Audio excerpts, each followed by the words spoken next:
So welcome to the Research the History of Your House workshop. My name is Christian Cassidy.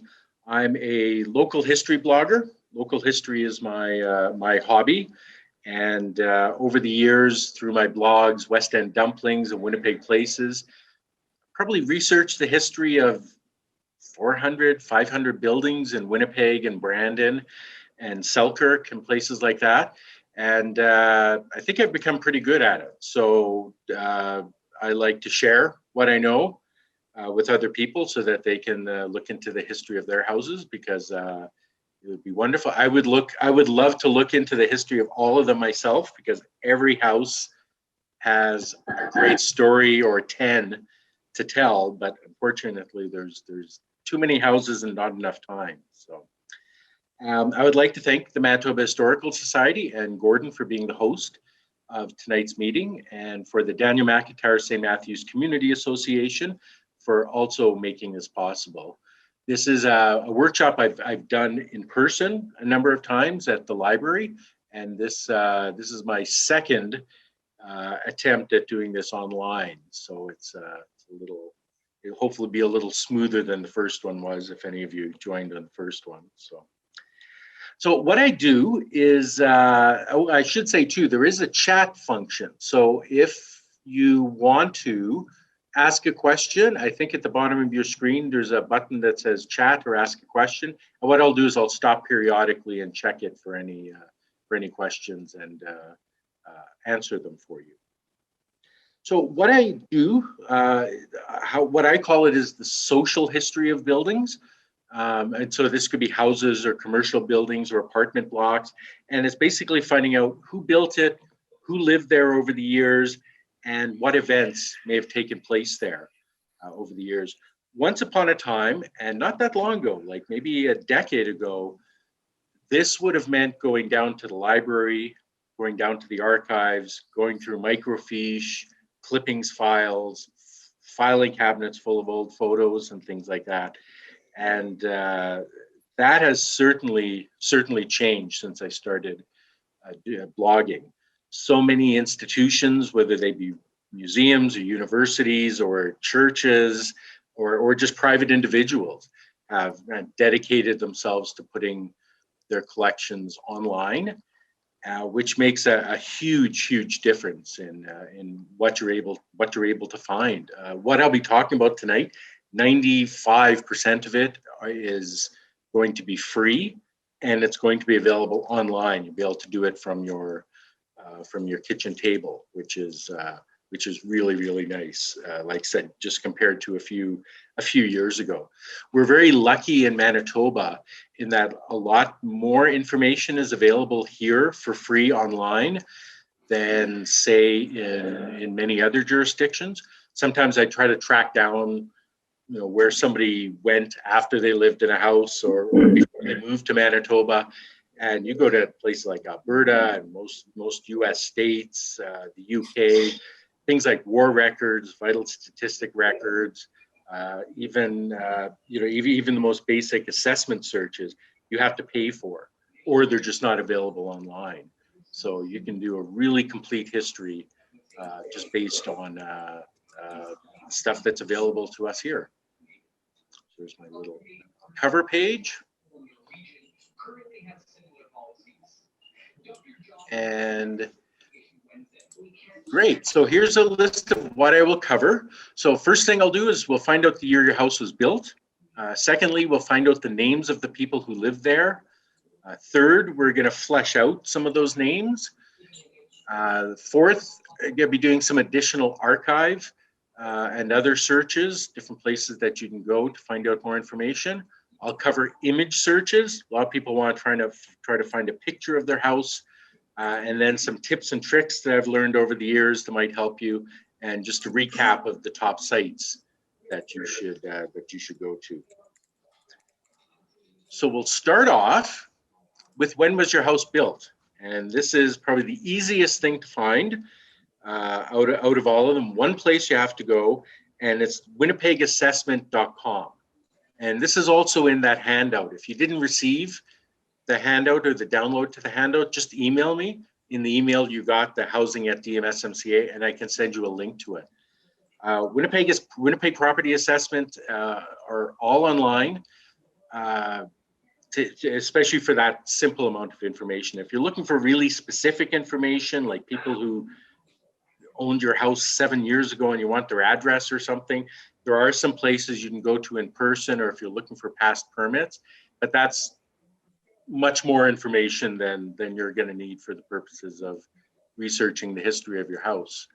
So when you search the history, or when you search the property assessment website, this is what it looks like.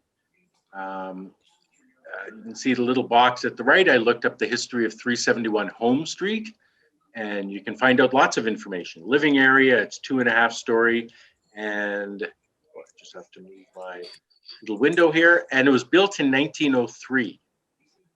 So there's your magic date. One thing I should say about the year built is that it says year built, but it's actually the year the building permit was issued.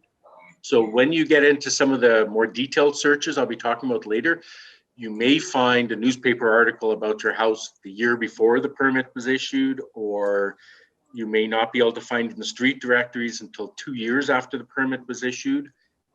Why that sometimes happened, I don't know. 1903, maybe they weren't as concerned about building permits and giving them after the fact, or giving them to you and giving you 3 years to build your house or something like that. That's just something to keep in mind for down the road. There's also another interesting feature, and I don't show it here, but just above where it says property assessment details, there's a button that says map view, and you can click that and you get a very, very basic map with your property in the middle and all the properties around it. And you can click and you can scan out to get your entire neighborhood if you want. And you can click on any of those properties and you will get this information. So there's two advantages of that. One is that sometimes it's nice to see when your house was built in comparison to the rest of the neighborhood. You know, if all the houses around you were 1940s and your house was built in 1912, it may have been a farmhouse in the area, or had a big hobby garden or something like that. It may be something that it may be a clue that'll come in handy in future research to know when the houses around you were built. Also, the second part is it's a great spying tool. If you're really interested, if you want to see what the neighbors have, whether their basement is finished, how many square feet they have compared to you, and what their assessed value is, you know, it's a great thing to look up. Keep an eye on the neighbors and see what they're see what they're up to. And who knows? Sometimes people use property assessment searches to ask the city for a reduction in their own assessed value. If your house is the same as 10 of the 12 houses around it, and for some reason you're assessed at $50,000 more, you are able to ask the city to look at that, and that's why your house is more than anybody else's on the block. So, anyways, I'm getting off topic there. So, but anyways, that's your property assessment search. If you're tuning in from a place outside of Winnipeg, talk to your city hall or your municipality office. They'll have access to this too, because the province has an assessment site for all properties outside of Winnipeg. It's a little hard for a city boy to search because you need to know lot numbers and things like that. And even if it is a city, I don't think they give the year built. It's a spreadsheet with about 12 columns, the provincial one is, and I think only the first 3 or 4 columns are filled out and the rest are blank. But somebody at your city hall or at the RM office would probably be very familiar with that website and would have the full version of it. So they'll be able to look that information up for you. So now that we've tackled when your house was built, we go on to the next step, is find out who lived there. And best place to go for this, and again, we're very lucky in Winnipeg, is the Henderson Directory. And the Henderson Directory is an annually published street and name directory.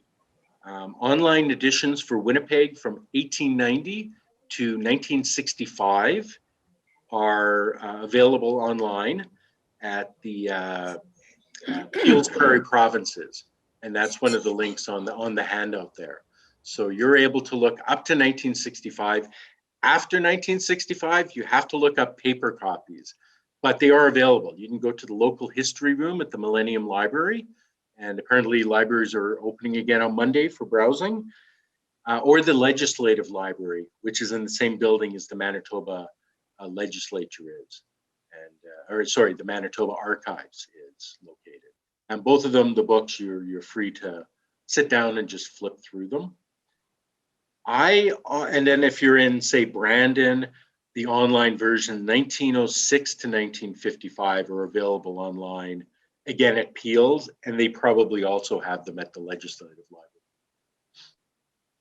Now, one thing I do recommend for first timers, if you're going to be looking through 75 or 110 editions of the Henderson Directory, try to go down and look at a physical copy first and flip through it. And the reason I say that is these guides, by the time you get to the 1930s or 40s, they're 1,500 pages thick. And they have many different sections in them. And the Peel's is a wonderful site, but the scanner doesn't always work because you're just looking for a scan of the pages. And sometimes for the life of you, Smith, you cannot find a Smith in the book, and darn well there are Smiths. So sometimes you have to do a little bit of flipping yourself, and it's much easier if you know in your mind how the book is set up to make it easier to flip through 1,500 pages to find what you're looking for. So if you get a chance, even if you don't want to sit there all day and go through all the books, go to the Henderson or go to the Millennium Library and just pop in and just take a look at one copy and just kind of flip through and see how it's set up. Now there are there are a bunch of sections to the Henderson Directory, but there are two main ones that you're going to look for. One of them is the picture at the bottom there, the name search section. And then the top is the address search section. So what you're going to do is enter your address into the book. I would always go back to a year or so before your house was built. And the reason why is the Henderson directories, because there were 1,500 pages and these were all typeset by hand, they're actually a snapshot of late the year before. So Henderson directory people would go out in the late summer and fall of 1902, compile all the information, turn it into head office, and they would typeset it and release it for January 1903 so that they could sell them to businesses. So oftentimes you'll find, so if you find something in the 1903 Henderson directory, that's probably data that was collected in 1902. And just something to remember. And that gets important if you're looking at newspaper articles. Sometimes things don't jive. You have the Henderson directory says somebody lived there 1 year, but there's a newspaper article the following year. Both could be right. So the two sections that you're looking for, you enter the address, and so at the top there, I think I'm following this 371 Home Street theme. You can see just at the top where it says address search section, 371 Home Street is Edward Daru. And you just basically pick out the names like that. And you just go year by year, find the name for your house address, and start compiling it. Now, one thing you should notice in the name section, you will be getting, usually it's the man of the house. So you're going to get the adult working person in the house. Way back when, 80% of the time that was the man. But you will also find, women, sometimes grown children, if they're working, will also be included in the book. So sometimes you'll enter your address, 371 Home Street, and you could end up getting 5 name hits. And that's because there could be the husband and one of the kids works outside the house, and they might have a couple of lodgers, so they might be elsewhere in the book. Then what you do is, once you have these names, So for instance, you've got Edward Deroux there. You can look them up in the name section then. So then you would enter Deroux in the search engine for that same edition of the guide, and you should get a list of you should get to the page where all the Deroux are listed. And what you can do there, you can see where I have the picture with name search section. You'll get last name, first name, and then a bunch of codes. Because there were so many pages to the Henderson directory, they used a lot of shorthand, a lot of codes. So you can see, for instance, in name search there, Fanny McCleary, assistant bookkeeper at Richardson and Bishop, LVS, which means she lives, which just means she rents a room at the YWCA. You can see there's somebody there who has an H after the name. That means homeowner. So that is usually the person who owns the house, the head of the household. And then you have some people with an R after their name, and that's a renter. So if somebody's renting a house, if somebody's just kind of lodging there, renting a room, or if somebody's the homeowner, those will all be in code there. And how you can usually decipher, because the Henderson directory will also get into codes for occupations. So for instance, John K. McClellan there is a TRAV. That's short for traveling salesman. CLK is a clerk, which is probably something easy. BKPR is a bookkeeper, etc. But you'll get some, because you're going to even come across professions that don't exist anymore, like coopers and things like that. What you can do is, in that edition of the Henderson directory, or any edition of the Henderson directory, if you enter the word abbreviations, you should get the abbreviation page. So they published a page that was simply nothing but what we abbreviate, and that'll help you decipher some of the lingo that you'll end up finding on the side there.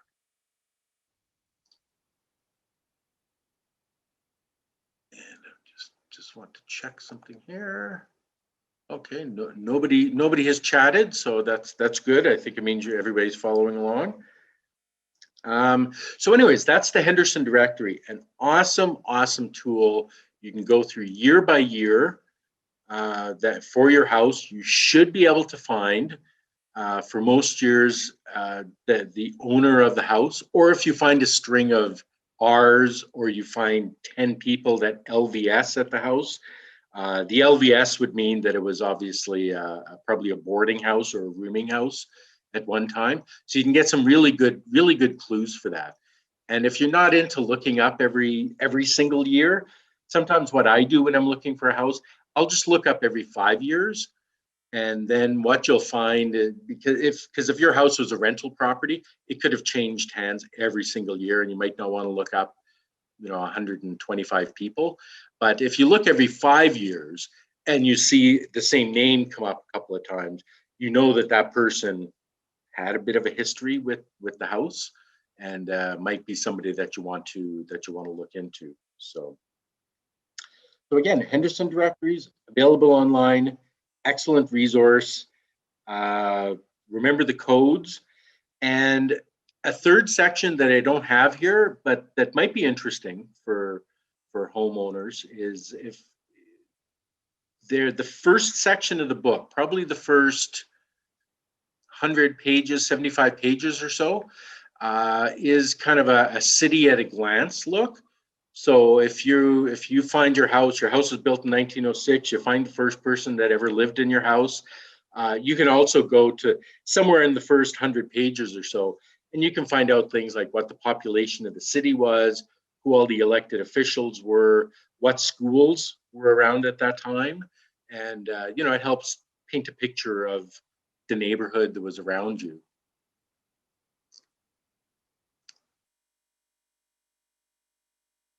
Yes, so somebody asked, I'm just in the chat section here. Yes, to the Henderson directory, definitely. Go to that Peels, it's called Peels Prairie Provinces, and it is, I think the University of Alberta runs it, and they'll have a button there that says Henderson directories. So you click on it. Now I think it has some Manitoba, Saskatchewan, Alberta. You click on Manitoba, then you click on Winnipeg, and you'll get a list. And like I said, it's about 100 and it's about 75 or 80 years worth. And then after 1965, because I think the Henderson directory went up to about 1999 before it went out of business. And it's very unreliable in the 90s. I think people started getting oogie about confidentiality and sharing private information and stuff. But you should be able to find them up to the late 90s in the local history room at the library if you want to continue the search beyond 1965. Yes, and Sharon had mentioned you must use quotation marks with addresses. Yeah, absolutely. And it's funny because every website I'm going to talk about, all of the search engines have they all have their own unique things that you have to follow or don't follow and things like that. But definitely, yes, use quotation marks when you're searching for your address in the Peel Prairie provinces. They'll save you looking up a lot of unnecessary people on Home Street if you do.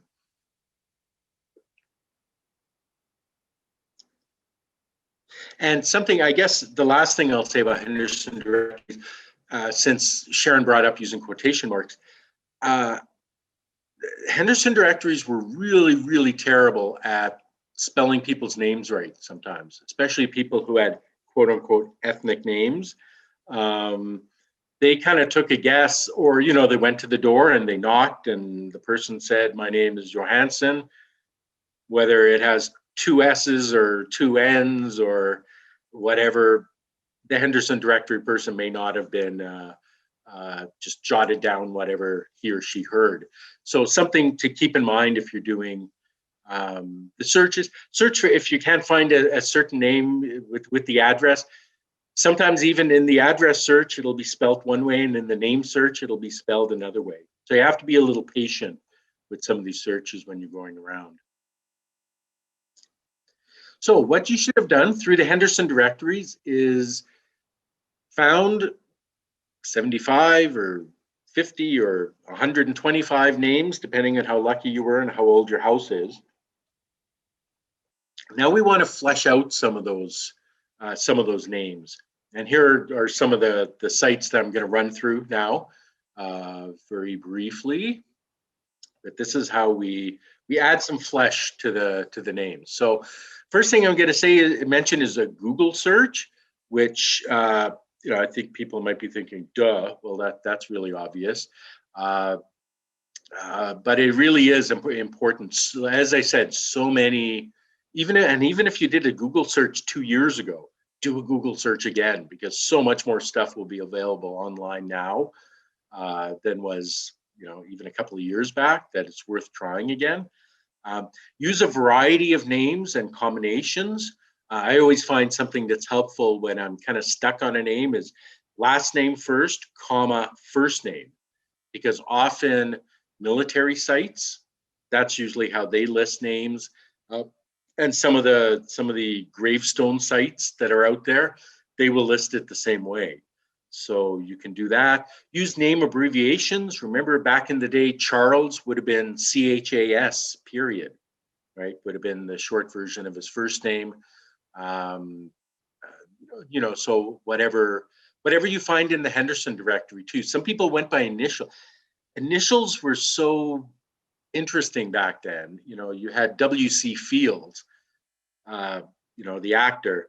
Well, a lot of people went by their initials to the point where even in their obituaries, you find their initials. So sometimes if you come across somebody whose initials are always used, search the initials, because that might have been, what they were known for until the day they die. You can also use somebody's name in their place of work. If you find somebody who was a general manager of Canada Bread, enter the last name in Canada Bread and see what comes up. It's just a matter of really playing around and kind of having some fun with it. Sometimes it will take you can spend hours and hours, but you will sometimes find, on an old archive site might have an old copy of, Canadian Living magazine that may have a reference to your guy. So play around with it. Also, things you can find on Google, like I said, some of those grave marker sites will come up. Some newspaper archive sites will come up. Old newsletters. There's a section called Google Books, which I don't know how they get away with it, but they reproduce large sections of books. Those are the types of things you can find on Google, and they're very handy. Not all databases, though, are Googleable, if that's the right word for it.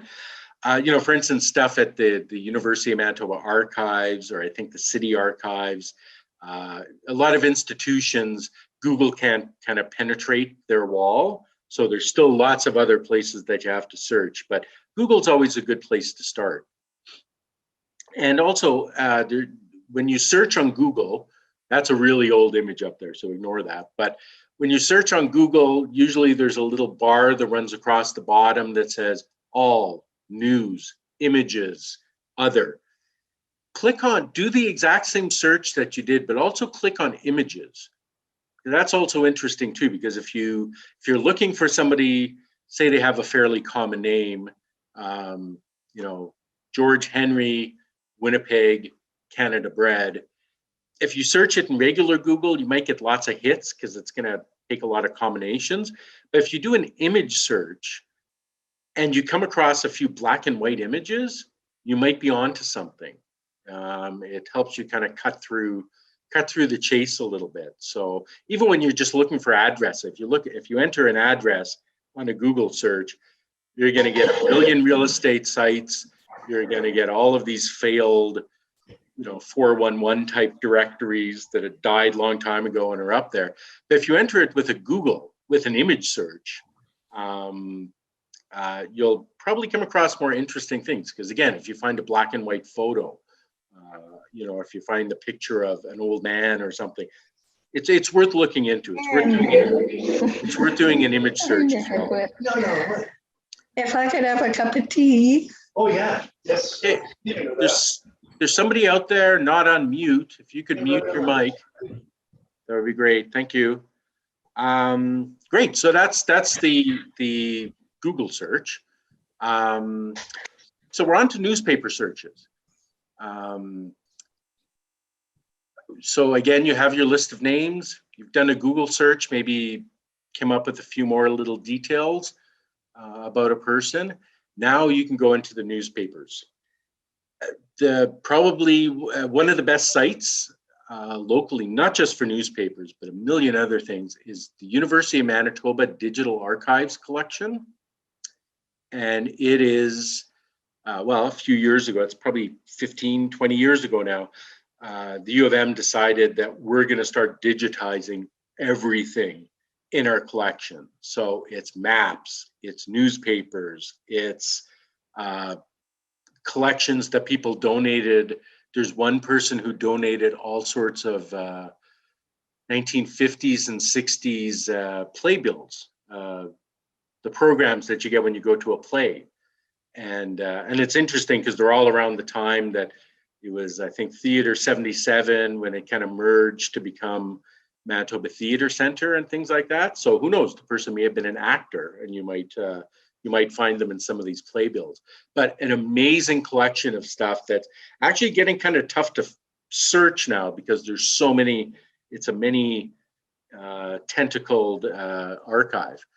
But one of the things that will help you for your house search especially is their newspapers and town history books. And the newspapers are the Winnipeg Tribune, right from the 1890s up until 1980 when it went out. All copies of the Manitoban, which would be handy if your homeowner was maybe a former UMZU president.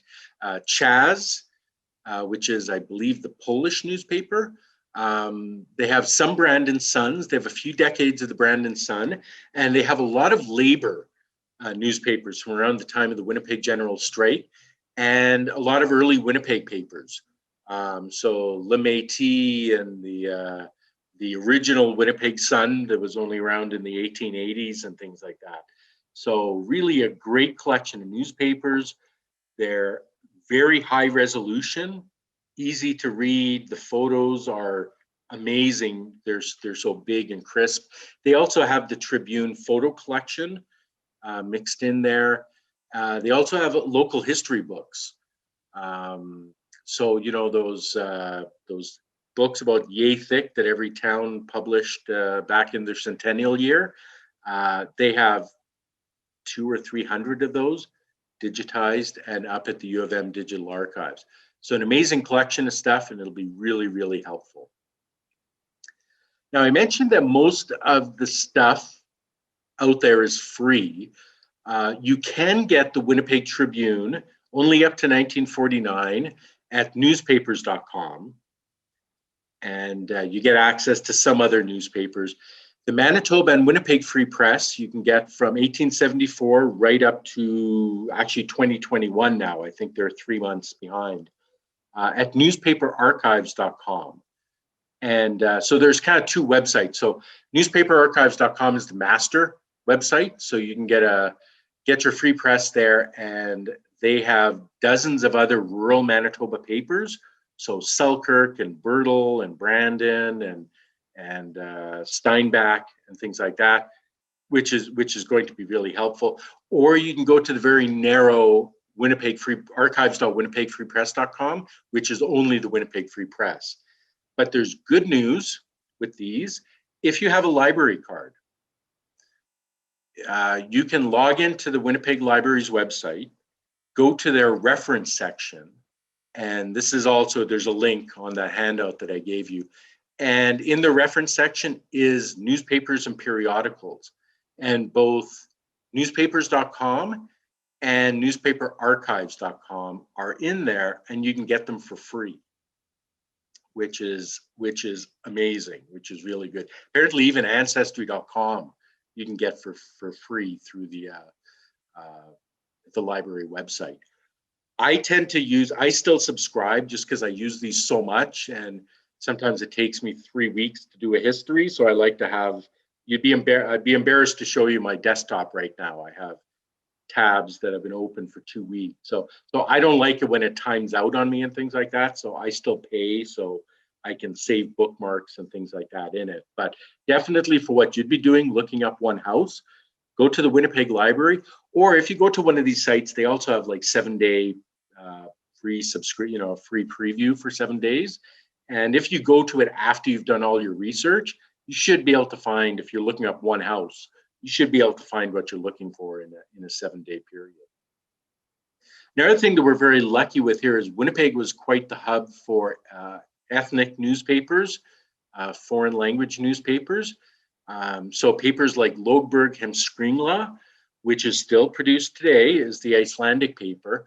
And even though up until the 60s, they primarily published in the Icelandic language, things like addresses and anglicized names, they printed in English. So you could enter if you find a lot of Icelandic names in your house, might be worth checking there. You'll be able to find it even if it's an Icelandic language article. The English address should pop up. And then around the 1960s, they kind of changed and became more English in content. The Jewish Post and News, also the same thing, kind of in the earliest decades, it was a lot of Hebrew. And then, kind of as the next generation came up, kind of in the 40s, 50s, 60s, you got more English articles in it. And both of these have free online archives. And I believe that's also in the handout there.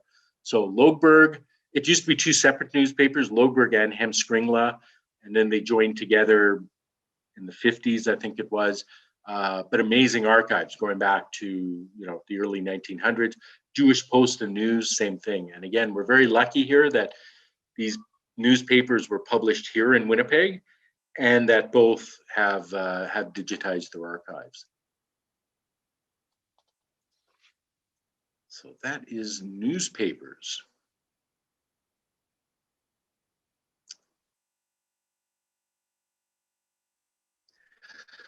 So we're going to go on to census records. And census records are excellent because every man, woman, and child, regardless of age, race, or creed that was at an address, was included on the Winnipeg census records. Library and Archives Canada is the best website to go to because they have all of the Canadian censuses digitized online with a search engine.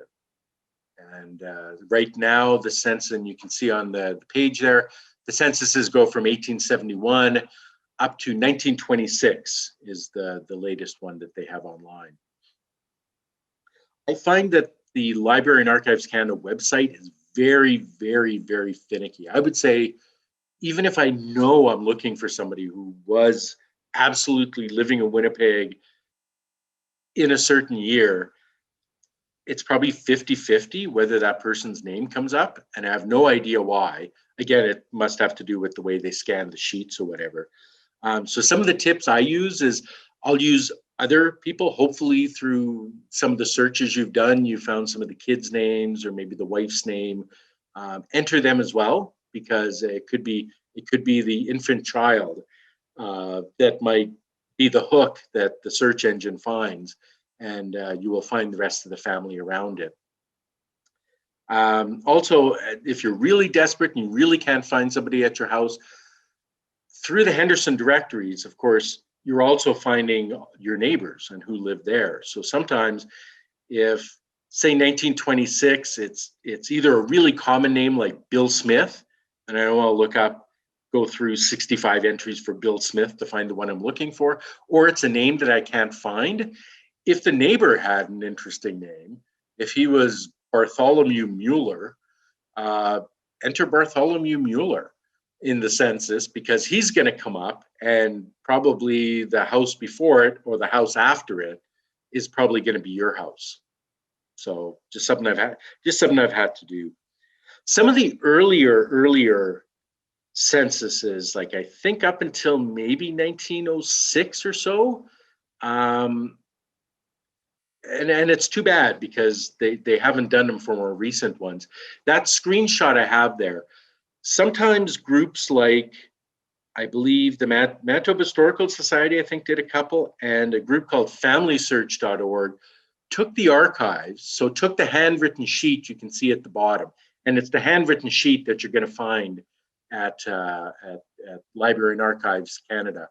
But for some of the earlier censuses, different groups transcribed them into English, or transcribe them into text, which actually makes them really, really handy. So if you're looking for somebody in, say, the 1906 census, check the Library and Archives website. If you're not having any luck with that, go back to Google and search 1906 Census Canada, and you will probably get some of these third-party websites done. Like I said, I think Manitoba Historical Society has done some, but just the Manitoba addresses. But it can sometimes, sorry, it can make it sometimes a lot easier to find people. But again, that's if you get into trouble with Library and Archives Canada. And again, use misspellings of names. The census record keepers were just people paid to go to doors and write things down. If they didn't, if they didn't put two N's in Johansson, it wasn't that important. It wasn't life or death. So you may have to play around with names a little bit.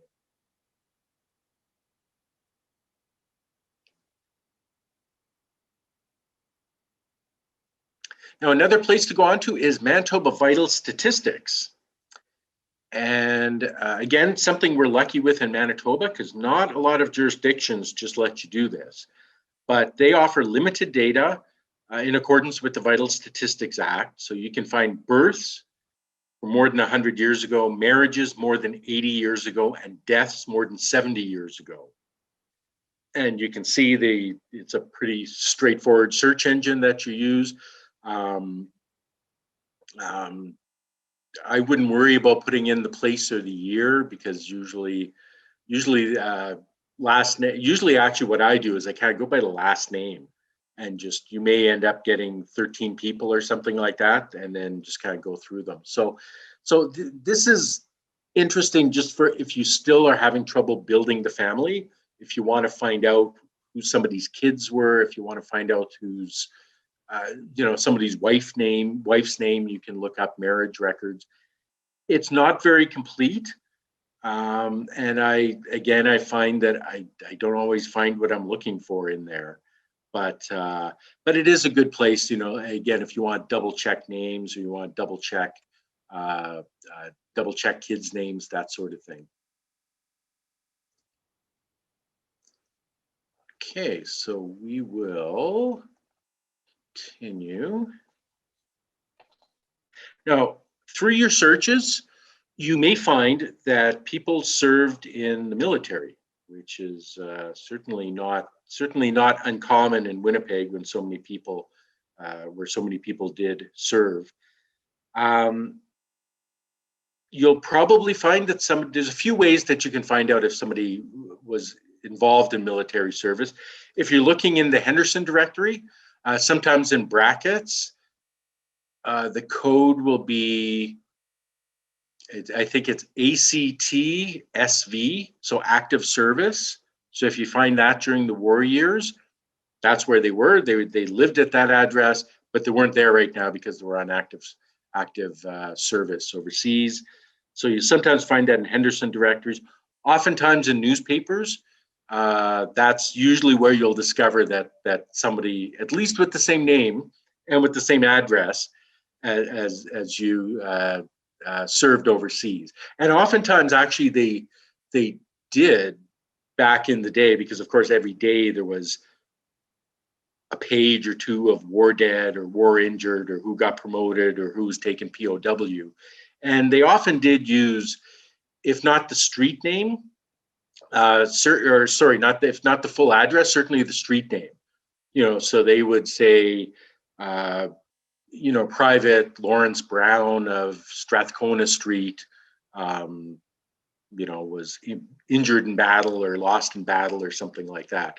So you'll probably come across those when you're searching through newspapers and using various combinations of addresses and names.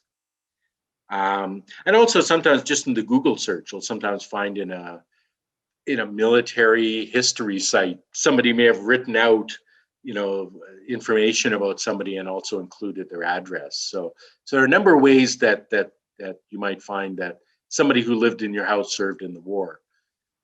Now, there are a few places that you can go to find information. The best one now, and I kind of have to update this slide, but back in 3 years ago, Library and Archives Canada digitized every single service file for every single person that served in World War I.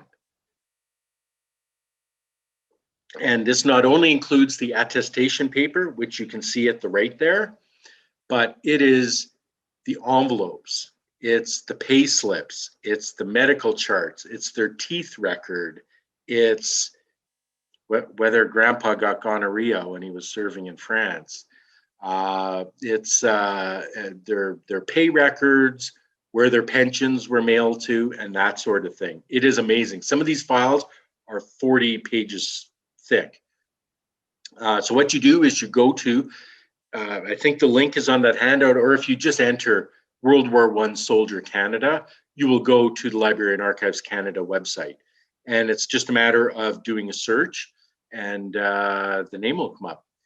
If, when you're doing your Google search and your newspaper search, if you ever come across the person's service number, so it'll be like H731432, it's sometimes used in newspaper articles right after their name so that they don't freak people out that the wrong, Lawrence Smith was, 10 different people think that their Lawrence Smith became a POW. So they usually included the service numbers. Include that. That will make searching war records a lot easier, because you'll get a name that you'll think is not incredibly common, But if you search through the war records, you'll find that 52 of them served in the war. So anytime you can get their service number, it helps you cut through all that. So definitely search their service files. You'll get some great information. The other website there is Canadian Virtual War Memorial. If you just want to know whether they lived or died, take their name and hopefully their service number and go to that website and enter it. And if they're not there, they lived. So, and also about war records, I should say that they also made efforts for, I believe, conscientious objectors. I think some of them are in there. There's people who served with like different, YMCA and Red Cross. Nursing sisters are in there. I think even people shot at dawn are in there. So it's really a comprehensive list. If it's World War II soldier you're looking for, very, very, very different. You can still search for their name in World War II, but you're not going to find the same amount of information. Just the Privacy Act hasn't kicked in yet, won't for another 20 years or so. But still try to find the names, because like I said, there's a million war forums and war grave sites and things like that that you might be able to find information about them on. If they did die, the Canadian Virtual War Memorial has all wars. So, and sometimes families will upload photos to it and things like that. So you'll find a lot less information about a World War II soldier, but you should be able to find some. I'm just going to go into the chat log here, see what people are asking me. Oh, okay. Yes, Betty, I will send you a copy of the handout. And yes, Linda, you're right. That is just World War I, except for the Virtual War Memorial, which is all, even up to Afghanistan, you'll find in there. And let me find what else.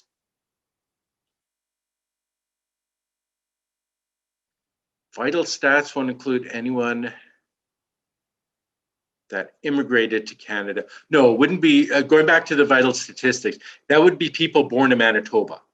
So if they were born in Ontario, their records aren't going to come up in the Manitoba Vital Statistics search. But if two people came from other countries and they married here,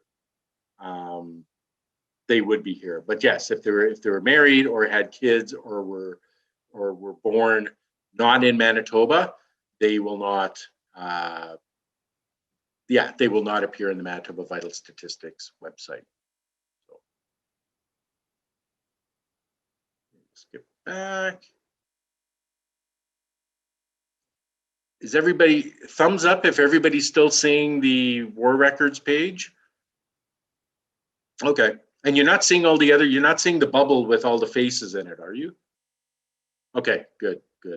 Sometimes wonder, is this screen sharing and I'm reading a chat log, so I don't know whether that comes up in everybody's face or not. So something I'll just say about genealogical and military history sites and forums, there's lots out there. There are many, you'll sometimes get one regiment of an army, and they will have a forum with hundreds of people in it and all sorts of archived information and things like that. A lot of these forums, you'll usually find them through a Google search. They're very specialized fields, so I don't, for my purposes, I don't really get into genealogy or military history. So the stuff I've been showing you is kind of what I do to kind of piece together a kind of a basic history of somebody. If there is somebody that you really, really, really want to find out more about, I would suggest go to into one of these forums. If you see there's a forum for that regiment, or it looks like the name of somebody who lived in your house appears at a genealogical forum, I would go to them towards the end of your search. And the reason being is I've often seen people kind of jump in there and say, hey, my great uncle Larry fought for your battalion. Tell me more about him. And people tend to thumbs down that, I think they want to know that you've done some work. So if you can go in there and say, look, my great uncle Larry, this is his name, I found his service number, I knew he lived here. I've searched everything I can, and now I'm kind of at a dead end. You find more people tend to kind of jump in and try to help out because they know you've done your share of trying to discover things. So there are some wonderful groups. There's Manitoba Genealogical Society, which has a library. I think it's like $10 to get in. They will also do genealogical searches. It used to be $75. I'm not sure what the price is now. But for something like that, if you're really digging into genealogy and you're only doing it for one person, it might be better just to leave it to a pro to just go and do it, because you could spend weeks not finding even half the information that they already know about. So it might be something worth giving over to them, or going down to their library and asking for help, which books or ship records or things like that you might be able to search. Of course, Manitoba Métis Federation does genealogical searches, and Ancestry.com. And one thing I'll say about Ancestry.com, I'm not a very paranoid person, but I do believe that Ancestry.com will one day rule the world, because they will have all of our historical information, all of our DNA, and we'll soon be bowing down. It won't be Amazon, it'll be the Ancestry.com people. It's a great site if you really want to get into genealogy. There's great things about it, but I'm hoping that what I showed today is a lot of the stuff that you're going to find at Ancestry.com. So the war record, they don't have their own archive of Canadian soldiers' World War I records, right? So Ancestry.com, it'll pop up in your Google search that they have a record, but it's really the same free record that you can get by going to Library and Archives Canada. Same with vital stats information and things like that. It's not that they have their own, they've created their own archive. They're using the same archive of the place that I've shown you. And in some jurisdictions where you do have to pay to even search marriage records or something, it might be worth it because you get nickeled and dimed to death. But again, we're really lucky in Manitoba that a lot of the stuff that you need, at least for the types of searches that you'd be doing for somebody who owns your house, you can paint a really, really complete picture of people without having to spend a lot of money on a website.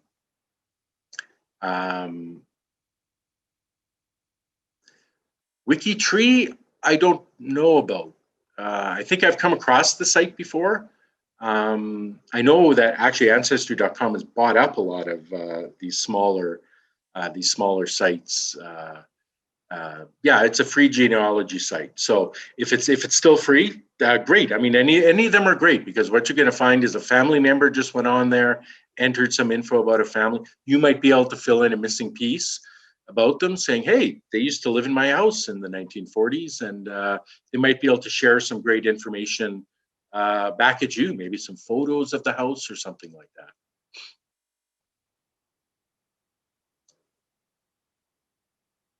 So next, town histories. I'll speak really briefly because I am really kind of talking about Winnipeg here, but for rural areas and towns, check the RM office for the year permits. I already said that.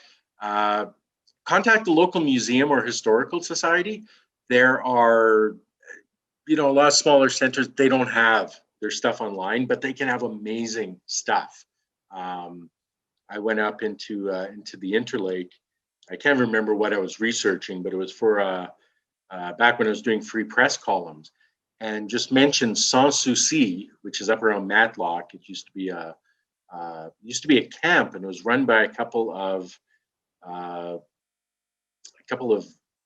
anyways, I can't remember all the details. But anyways, I just asked at the local museum, which is a caboose, and they had a file on it, and they had pictures of the people, and they had, pictures of the camp in action and things like that. It was really, really amazing. But of course, they're not online. You'd never find that online. So, so if you're looking for someplace outside the city, definitely support the local museum. Give them a call, drop in, and see what they may have.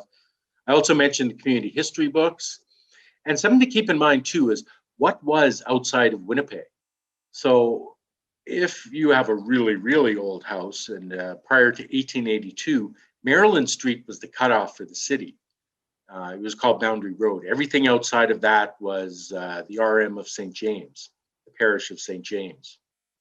So that could be an issue. In 1972, the city of Winnipeg, 13 municipalities got together and formed the Unicity of Winnipeg. So, if your house, the Winnipeg Henderson directories did tend to include all of those municipalities.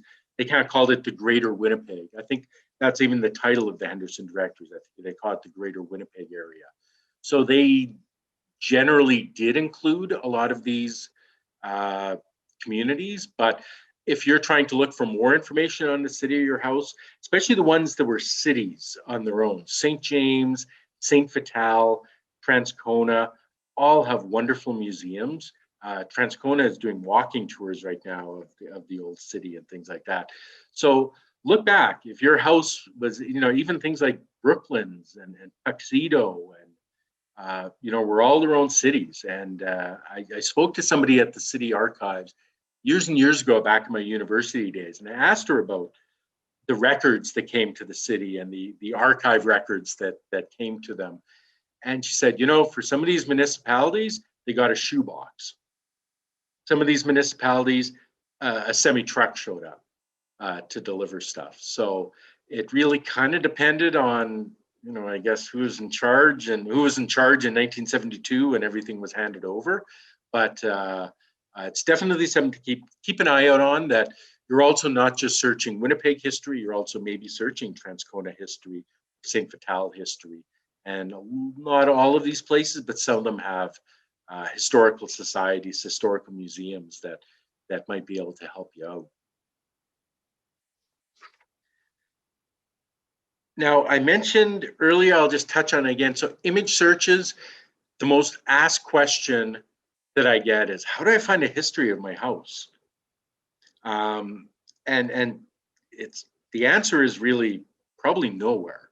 There was no one organization or government body or anybody's responsibility to go around and take pictures of houses in Winnipeg and then keep them in a stored room where they can be pulled out 100 years later and digitized and put online.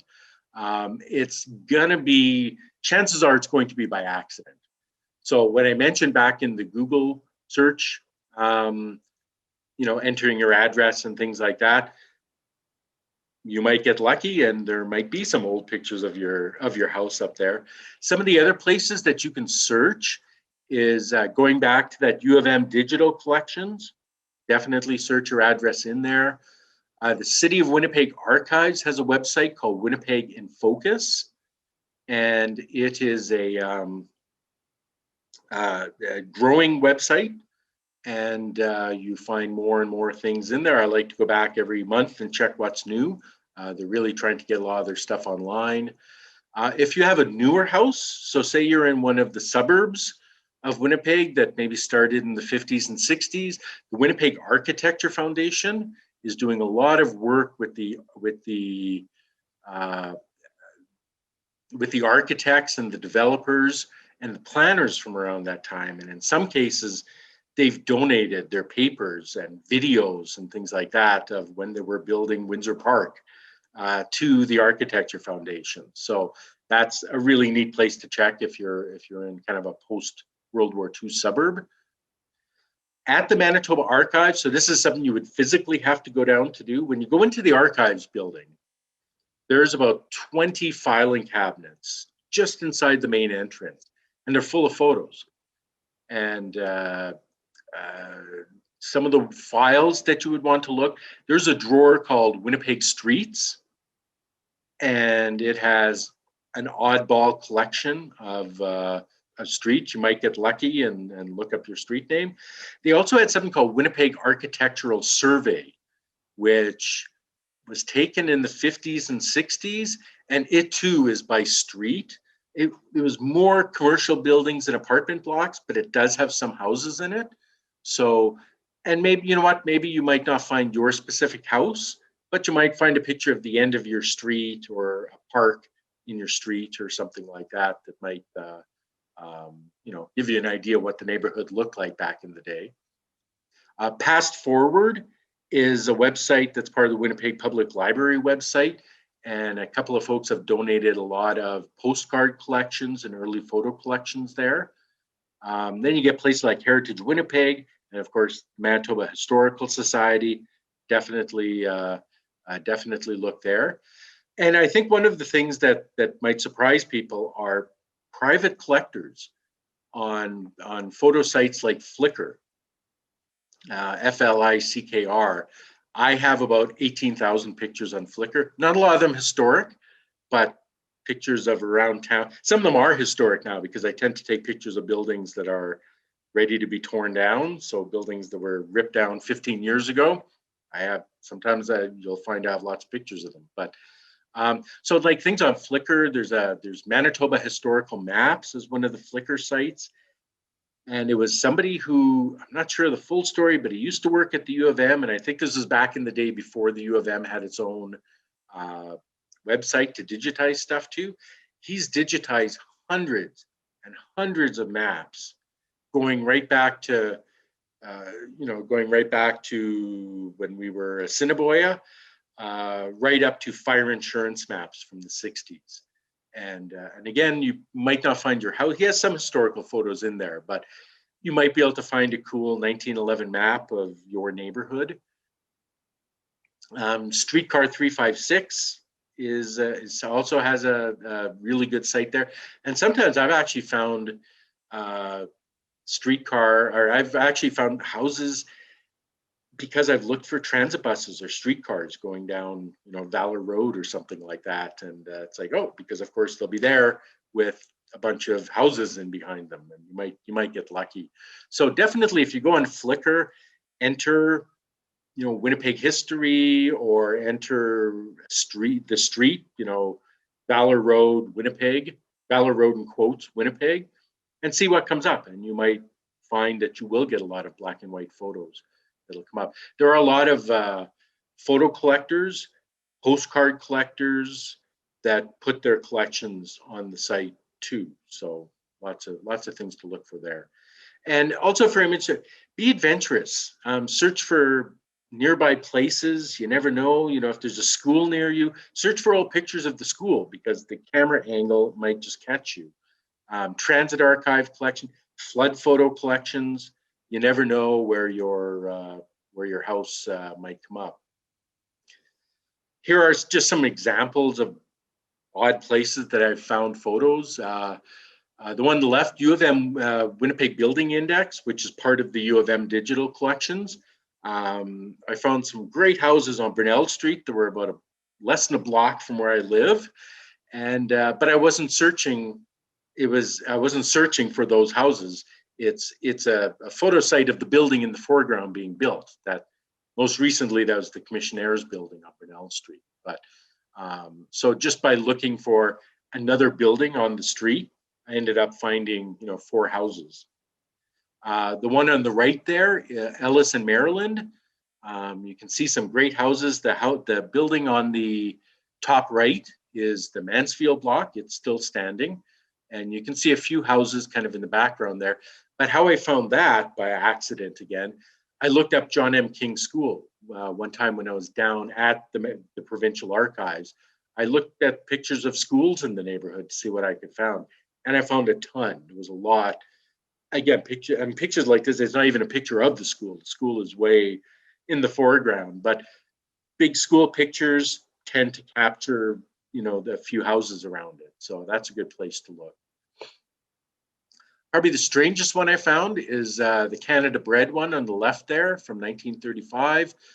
I found that at the Wisconsin Historical Society, and it was because I was doing research about Canada Bread. And I think I was looking up for driver for Canada Bread. And I came across this. And what it turns out is the company that built the truck bodies for Canada Bread was based in Wisconsin. And when that company went under, it donated all of its files to the Historical Society, and they've digitized them and put them online. So there's kind of an accidental finding of You can see Lavinia grocery store. That's now St. Matthew's grocery store at St. Matthew's and Home Street. So you can catch a couple of houses in there. Thorstein Odson house is there. I can't put that on because it looked like the house was going to be torn down for a while. So this is supposed to be a great example of that house doesn't exist anymore. But surprisingly, it was up for sale for a long time and had some of the stuff boarded up on it. That house actually survived. But if it had been knocked down, if you would have found that house on Maryland Street in my photo archives.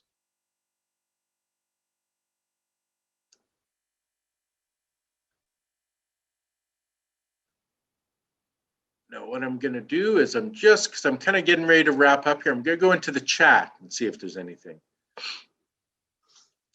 A question, does the city save plans for home streets? Okay, I'll read it out. I'm not, because he sent it to me personally. Does the city save plans for homes, streets, or developers' proposals for a neighborhood? Generally speaking, the answer is no.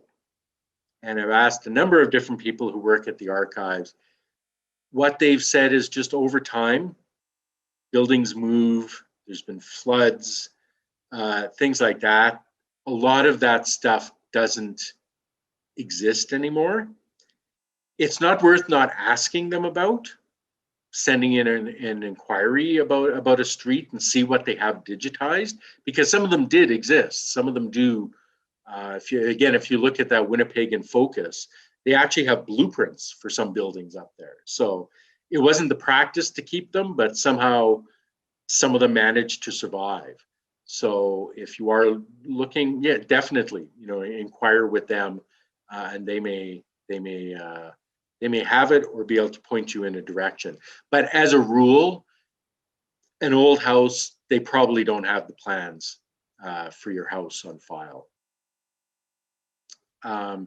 Diane, yes, that's right. Della Clothing Store. That's the good old Mansfield block, which sadly has no commercial spaces on the main floor left. So the building's looking a little sad. Even though they fixed up the upstairs, the downstairs looks really kind of creepy.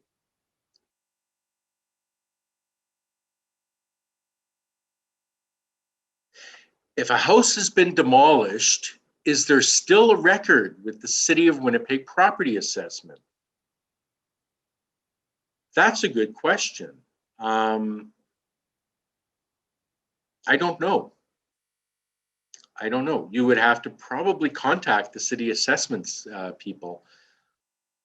I always find going through newspaper searches usually when I find if a house, suddenly disappears or if a house got torn down. But for the sort of research I do, I don't know. I've never had to look into that before. So sorry about that. I don't know what they do with old expunged records when say a new house replaces an old house.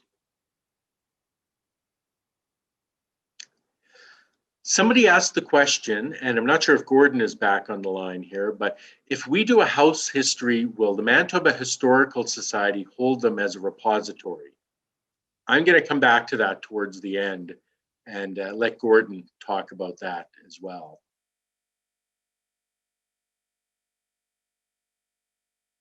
Okay, there we go. I think I've answered most of the questions. Somebody did actually ask a question about architectural features of their house. What resources are available to describe my home from an architectural point of view? That would be a wonderful thing to pose to the Winnipeg Architecture Foundation. It's a volunteer organization. They do have an office in the Exchange, and they have a volunteer executive director, and they usually have a couple of architecture students that are doing different studies and research. I've used them because I've been writing about a house. I'll take a picture of the house, send it to them and say, could you give me some idea of what this house is? And yes, and they will be able to come back and let you know what it is, or give you some pointers and things like that. Because even for me, I write a lot about house histories, but I'm not incredibly sure what's the difference between Queen Anne or Georgian and that type of thing. But I would definitely try the Architecture Foundation, because they do have architects that hang with them, and they should be able to figure that out for you.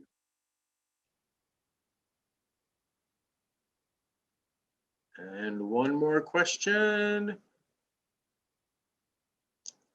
Okay, somebody else asked a question about if you get a complete history, where can you donate it to? Pass it on to the next owner.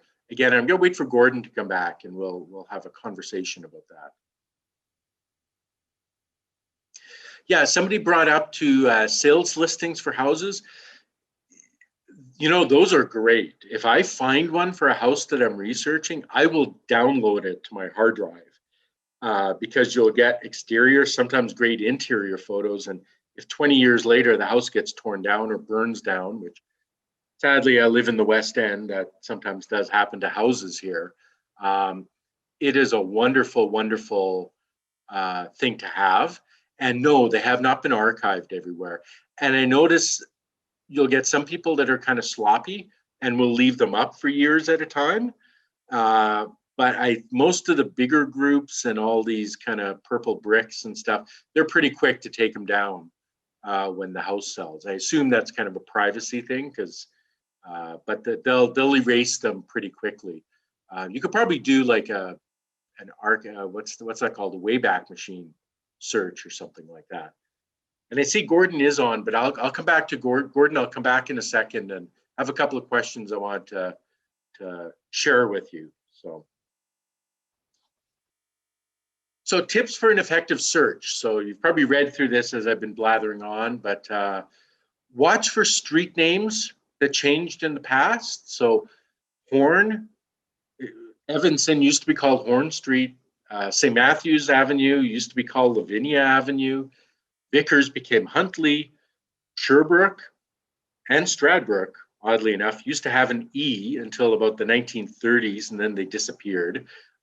That latter one matters if you have a really finicky search engine. Surprisingly, sometimes you will find different stuff if you search. Some of it you'll find blended, but you'll sometimes find extra stuff if you search with an E at the end. It's very difficult. I mean, one way you'll find out is if you're going back through street directory. If you know your house was built in 1910 and the street suddenly disappears in 1918, you know, something happened to the street.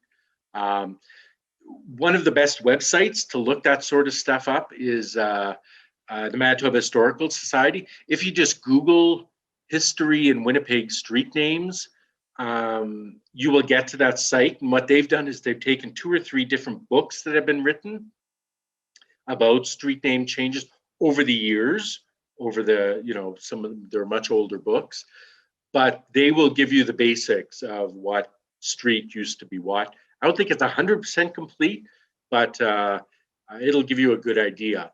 If you can't find it in the MHS, that's a good newspaper search. Or what you'll find is be really careful in the Henderson directories. And usually somewhere in there, if a street changed its name for a couple of years, it'll usually have in brackets. So it'll have Evanston, or it'll have Horn Street, Evanston Street brackets used to be Horn Street, or it'll have C. Evanston in brackets. And that's something you usually figure out by flipping through the street section of the Henderson directory. So lots of streets have changed names. I've been, oddly enough, writing a lot of stuff about street name changes, and I've come across articles where 30 street names were changed. Usually it had to do, street naming wasn't as big. I think a lot of people think street naming was this big formal event way back when, but it wasn't. It was really clerks had to come up with like 38 street names in a hurry so that they could turn them into the city assessment department. And so oftentimes what you had are names that sounded alike, names that looked alike, and every year or two the city would come along and kind of take the most problematic ones. just change the names, and just sometimes it was just changing a letter or that type of thing. I think for instance, Chalmers Street in Elmwood used to be Chambers. So there's no reason behind the name change other than they just changed enough letters so that it looked different. Use old abbreviations for names. I mentioned that before. If you're looking for things like apartment buildings, they were often referred to by name, not address. So if you're trying to look for, say, if you live in an apartment, if your building was called the Chaswick Block, everybody lived in the Chaswick Block. That's and Manitoba Historical Society, or sorry, the Henderson directories, if you enter the name or the address of your building, they usually had a page called blocks, and it was the address and what the block name was. So something I will say is bookmark your finds. You're going to be chasing, and depending on how detailed you get into this, you're going to end up chasing a lot of bunnies and going on a lot of journeys. And bookmark, because you will go back and try to recreate. How in the world did I find that war photo of this guy? Chances are you'll never find it again if you ended up linking off one site to another. Always credit your sources, even on Facebook. I know a lot of people don't believe if it's on Facebook you don't have to give credit. Still plagiarizing if you take somebody's stuff. It's also a thank you to the original uploader. It takes a lot of effort to get a glass negative and digitize it, post it online on a Flickr site or something. You probably paid to get it shipped in. A lot of time and expense went into that. And it's kind of nice to be able to say to the guy, this is the guy who did this, rather than just take his photo, put it on your own Flickr site, or put it on your own Facebook site and get pats on the back for it. Also, for researchers, it's really important. Back when I used to do my free press articles, I had to be really careful about photo sources. And there were often times I would find a photo of a person or a building or an event that was on somebody's Facebook page. And I would say, where did you get that? I want to go back and find the original source for that so I can get a larger version of it or something. If the person even responded, they would just say, I don't know where I got it from, which is too bad because I couldn't use the photo, unfortunately. So if you're taking other people's photos, putting them on your own page, it really helps people researching if you can give some idea where you found it, what collection it was in, that type of thing. And I guess my last tip is just be patient and be adventurous. If you end up in a database that you think, oh, this has nothing to do with what I'm looking for, who knows? Take a shot, enter the address into it. Look for nearby parks, neighboring addresses. Misspell the name you have. If it's a commonly misspelled name, misspell it and try your street address with the misspelled last name and see what you can come up with. Like I said, this is not really a science. A lot of it is just going to be fishing, and you're just going to be going through different archives and just crawling around the internet. So kind of to wrap up here, and then I'll bring Gordon in and we'll talk about what to do with the stuff when you find it. The top sites, so your basic home search, go to the city assessment site. You can find out the year it was built. Go to Henderson directories. You can start compiling a list of names of some of the people who live there. Use newspaper searches to kind of find out a little more information about some of those people. And then through places like U of M Digital Archives and Google searches, you'll hopefully be able to expand it a little bit more. And top history sites, so you got Manitoba Historical Society. It's sort of like the U of M library. There's so many fingers to it that there's a lot of fingers on it, a lot of different collections and things like that. So you really need to kind of spend the time and look through it. U of M Digital Collection, same thing, amazing stuff, but there's a lot of stuff. Check the city archives, check past forward, even Peel's Prairie Provinces. It's not just Henderson directories. They have little postcards. They tend to be more Prairie wide, a little less on Winnipeg. But you'll find that for whatever reason, like First Lutheran Church on Victor Street, their 50th anniversary program is on there, and it has all the history of the church, pictures of all of the the different ministers from there. So you never know what you're going to find in an archive. You'll think that you won't find anything, you find stuff. And then Manitoba maps, because everybody likes to maybe check out what the neighborhood looked like back in the day. And you might get clues. You might find that, hey, that street, back in 1912, that street didn't exist, or that street didn't come through. And that could also be a hint for trying to figure out the history of your house. And that is it. So I'm going to go to the chat and go through some of the last questions here.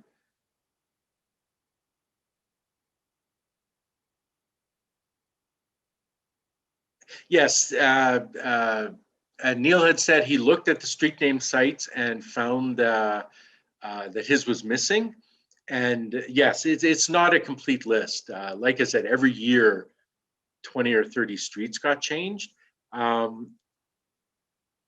It's hard. If you don't find it at the MHS, I would say the newspaper search. Go to the U of M archives and, quote, name change, and then your street name, and without the avenue or street after it. And you might be able to find it through some of that. If not, Neil, send me an email, and I might be able to find it in some of the stuff I've been compiling.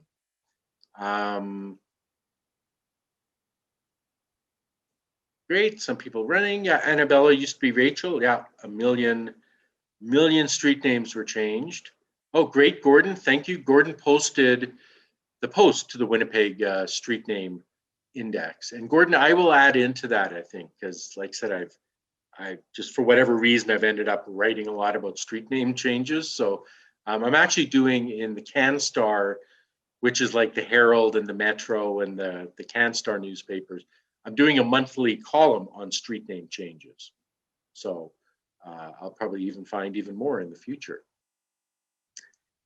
And yeah, so then this is the one I wanted to mention, that I wanted to bring Gordon in on. I had a couple of questions from people that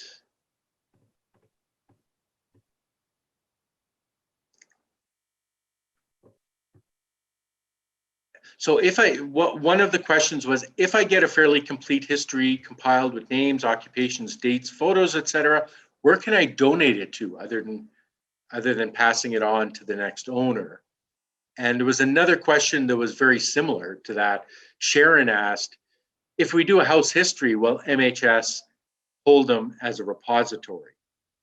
And I know this is a conversation you and I have had a lot, Gordon, about when you have great stuff, where does it go? Because one of the things that I think I forgot to mention it in here was kind of pay it forward if you can share that info about people. One of the things I love about the blog posts that I do is sometimes 6 years later, I get somebody emailing me saying, oh my God, that was my grandma's house, and it's wonderful. So I've shared a piece with them.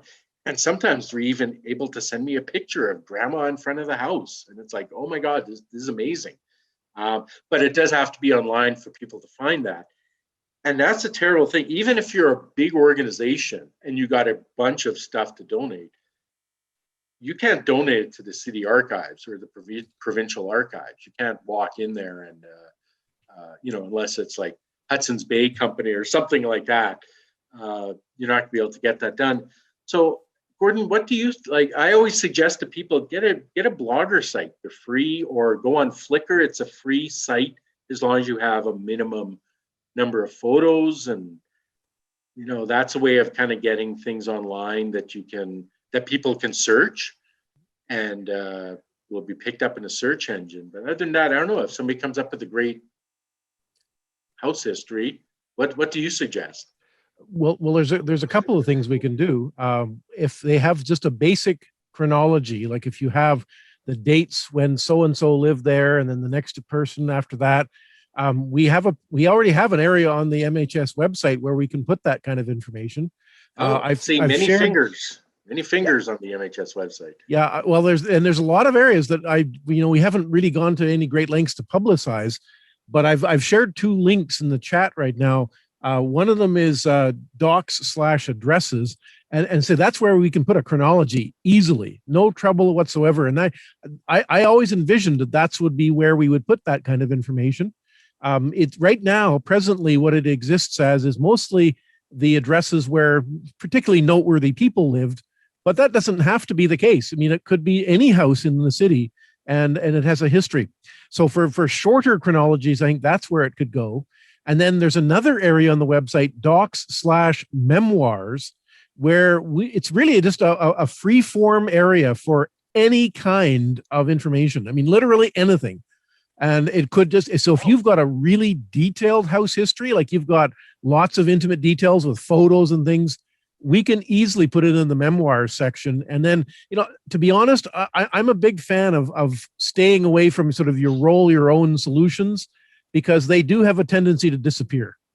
And I'm a big believer in trying to preserve this information for future generations. Like, I'd like to think the MHS website will be here 100 years from now, maybe not in its present form, but the information at least that it contains will be, because it has stuff on it that is nowhere else.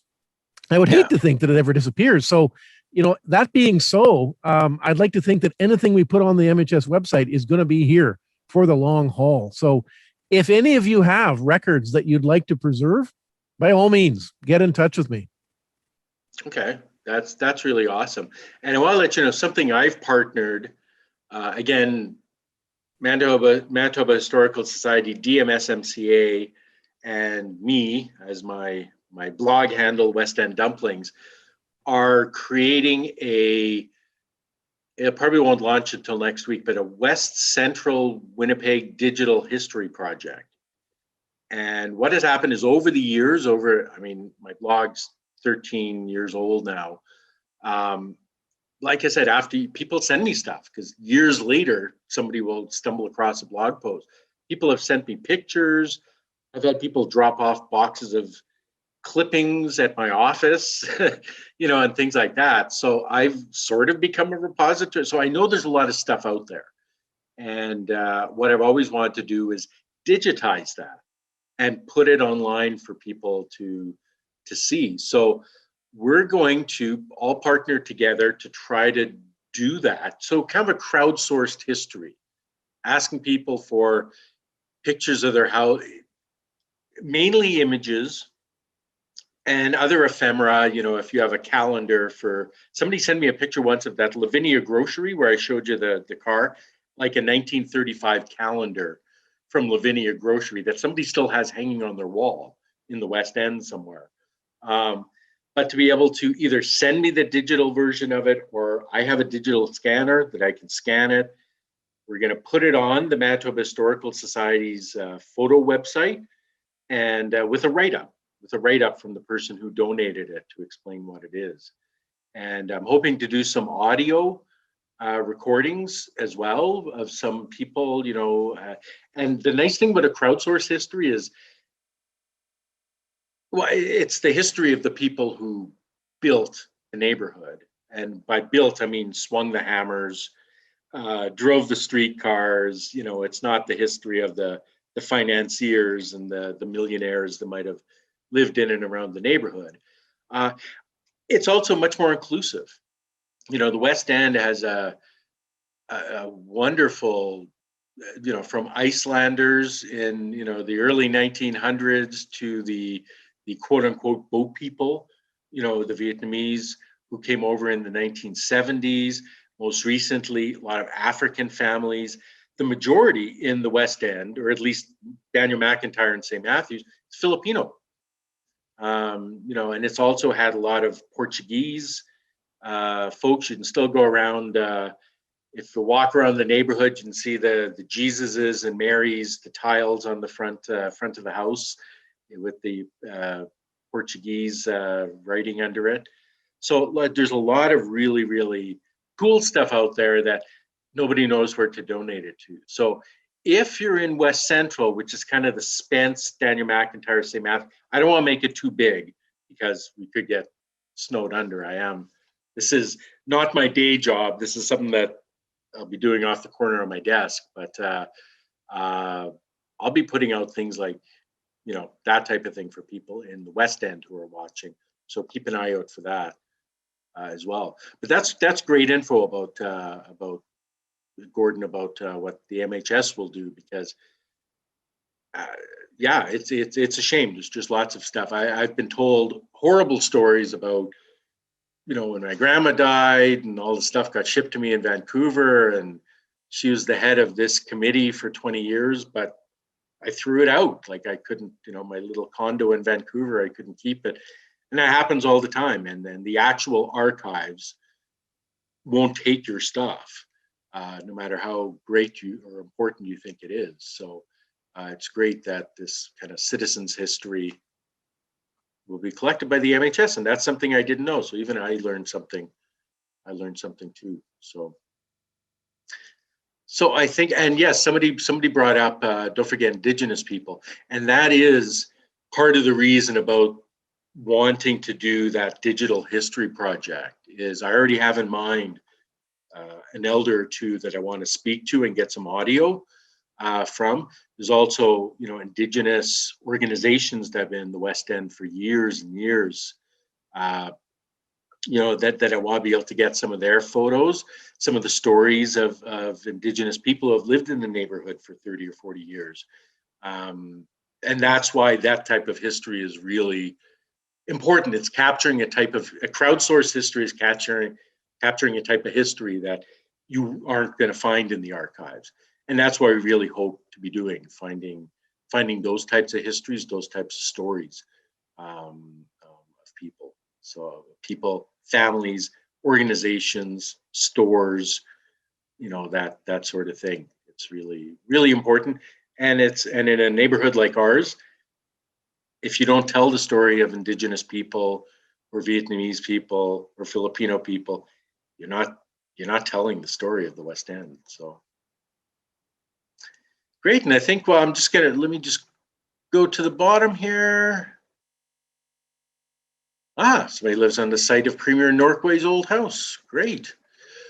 Well, I think that's all the questions that are asked and answered. My email address is worked into that email that I sent out. So the housing@dmsmca.ca. So if you didn't get the handout, or if you have any other questions, or you want to ask a question with the West End Digital History Project, feel free to email me, and I will try to answer as best I can.